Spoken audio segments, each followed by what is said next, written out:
Hello everyone, welcome back to the channel.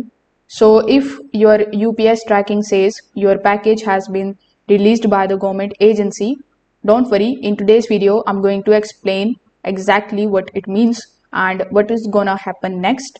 So this particular message appears when your package goes through the customs clearance. A government agency inspects the international shipments before delivery.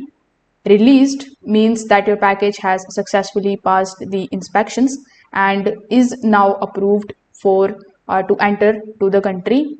So this is actually a positive update and it is not a problem. Once your package is released, it is handed back to UPS for delivery processing.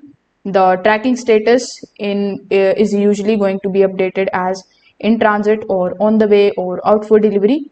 So in most of the cases, the delivery is going to happen within 1 to 3 business days, depending on your location. And the best part is that you don't need any of, basically you don't need to do anything. So if this video helped you out, make sure that you like this video and subscribe to the channel. Thanks for watching.